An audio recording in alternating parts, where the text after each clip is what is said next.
Bonjour les amis, et bien voilà, on se retrouve pour la suite de l'évangile de Luc, donc toujours le chapitre 24, mais cette fois-ci les versets 35 à 48. Et donc nous nous retrouvons à Jérusalem en compagnie des disciples d'Emmaüs qui sont revenus retrouver les autres disciples en leur expliquant ce qui s'était passé. Et là, comme par hasard, tout d'un coup, Jésus fut présent au milieu d'eux et leur dit « La paix soit avec vous », ce qui est en fait la salutation classique dans le monde de l'époque. Alors, effrayés, remplis de crainte, ils pensaient voir un esprit. Et là, Jésus leur dit, mais quel est ce trouble et pourquoi ces objections s'élèvent-elles dans vos cœurs? Regardez mes mains, regardez mes pieds. C'est bien moi. Touchez-moi, regardez. Un esprit n'a ni chair, ni os. Comme vous voyez que j'en ai. Et à ces mots, il leur montra ses mains et ses pieds. Alors, sous l'effet de la joie, il restait encore complètement incrédule, et comme il s'étonnait, il leur a dit « Ok, auriez-vous de quoi manger ?» Et ils lui donnèrent un morceau de poisson grillé qu'ils avaient, et donc effectivement, Jésus se met à manger le morceau de poisson devant eux. Voilà. Puis il leur dit « Voici les paraboles que je vous ai adressées quand j'étais encore avec vous. » Les paroles, pardon, pas les paraboles, les paroles que je vous ai adressées. Il faut que s'accomplisse tout ce qui a été écrit de moi dans la loi de Moïse, les prophètes et les psaumes. Alors il leur ouvrit l'intelligence pour comprendre les Écritures, et il leur dit, c'est comme il a été écrit, le Christ souffrira et ressuscitera des morts le troisième jour, et on prêchera en son nom la conversion et le pardon des péchés à toutes les nations, à commencer par Jérusalem. Et c'est vous qui en êtes les témoins. Voilà. Ce texte, il est... voilà. Et, en fait, typiquement, première apparition, les deux types qui marchent sur la route d'Emmaüs, et tout de suite après, deuxième apparition au milieu des 11 disciples avec les disciples d'Emmaüs. Voilà. Et dans cette deuxième apparition, on a, c'est beaucoup plus actif, puisque là, effectivement, bon, Jésus montre tout de suite les marques, il montre les signes, et évidemment, Luc assiste un petit peu, parce que Luc, il vit dans un monde où il y a beaucoup de Grecs, et ça, pour les Grecs qui veulent être très factuels, qui sont très proches de l'idée du corps et de l'esprit, en fait, pour eux, c'est un peu compliqué cette histoire de résurrection, ils bloquent là-dessus. La résurrection du corps ne leur paraît absolument pas possible. Pour eux, c'est très simple, éventuellement, l'esprit peut continuer de vivre, ça c'est certain, mais alors, la dichotomie entre le corps et l'esprit fait que quand le corps est mort, il est mort, on n'en parle plus. Là, on vient avec une histoire, on dit le corps est encore là, et là, très, très clairement, les Grecs n'y croient pas. Et c'est pour ça, d'ailleurs, que Luc remet cette question de manger. Pourquoi? Parce que effectivement, c'est une façon de démontrer que le corps de Jésus est bien vivant. C'est pas qu'une image, qui pourrait être un hologramme, une vision. Non, non. Jésus mange le pain, le petit poisson que les disciples lui donnent. Donc il insiste là-dessus. C'est pas une illusion. Éventuellement, ok, il a peut-être pas tout à fait la même tête. Mais on voit effectivement qu'il y a des trous dans ses mains, dans ses pieds. On peut toucher, donc ça veut dire qu'il y a quand même un corps. Et en plus de ça, il mange, donc c'est un corps vivant. Et donc c'est ça le focus de Luc dans cet évangile. C'est bien démontré aux Grecs que non, non. La résurrection, c'est bien ça. C'est un corps, un vrai corps humain avec, bien entendu, un comportement d'homme qui vit.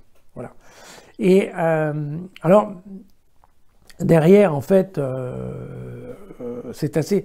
En fait, l'enchaînement est assez rapide. C'est premièrement la reconnaissance, deuxièmement l'enseignement, d'accord, et troisièmement l'envoi en mission, d'accord, puisque la petite phrase, elle est juste après. C'est vous qui en êtes les témoins. Et donc, il y a quand même bien le sens qui est... bon, faut pas... il suffit pas de constater la résurrection et de la garder pour soi, c'est constater la résurrection pour ensuite aller la prospecter, enfin l'envoyer à d'autres gens. C'est ça l'idée. Et donc, bon là c'est ce qui est assez intéressant parce que c'est quelque chose qu'ensuite Luc va beaucoup travailler dans les Actes des Apôtres, hein.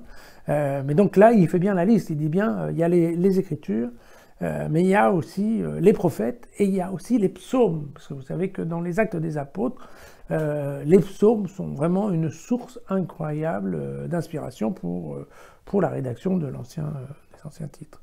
Et donc, ce que nous met Luc, vous savez, Luc est un scientifique, alors évidemment ce texte il est écrit, il est compliqué, je vous l'explique pas, mais les exégètes ont travaillé là-dessus, la structure du texte était ce qu'on appelle une structure en chiasme, c'est-à-dire que les versets sont faits de telle façon à ce que ça rebondisse, enfin c'est toute une sophistication ce texte, hein. Quand nous on passe un peu à côté, ça ne me dérange pas tellement parce que le sens du texte est complètement le même.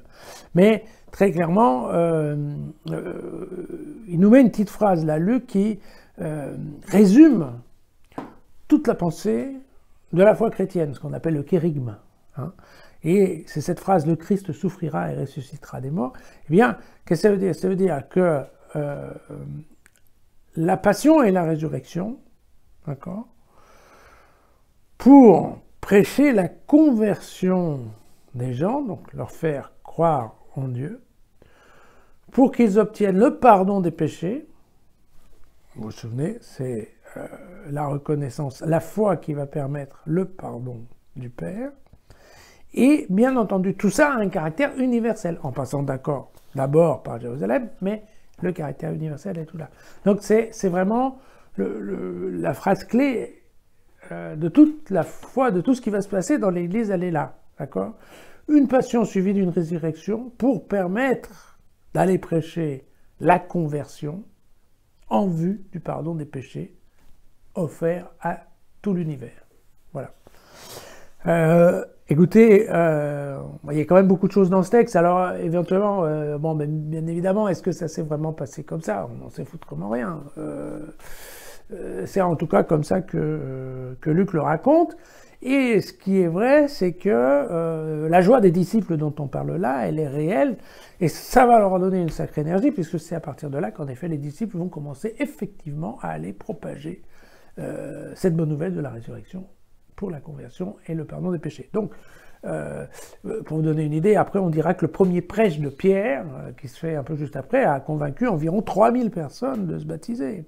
Donc, et en effet, c'est devenu, ça c'est constaté par les écrits qu'on a, pas seulement dans les évangiles, qu'effectivement, les prêches des disciples, des premiers disciples, de ceux qui ont vécu, en fait, effectivement, la résurrection, ça a été incroyable, en fait, les gens, oui, les gens étaient convaincus, ils y croyaient, parce qu'il y avait vraiment, ben oui, la preuve, ok, moi je l'ai vu, je vous le dis, je l'ai vu, hein, et ils vont faire ça, ils vont prendre ça, jusqu'à leur mort. J'en ai parlé, hein, de tous ces disciples, à part Jean, ils vont tous y passer, à cause d'avoir dit ça, à cause d'avoir raconté cette bonne nouvelle. Et donc, même si ça ne s'était pas passé exactement comme Luc nous le raconte, le résultat, c'est exactement le même. Voilà. Vous pouvez retrouver bien sûr tous ces textes d'évangile, mes commentaires dans le site jésusfacile.com. Si la vidéo vous plaît, vous la faites circuler. Et je vous dis à demain.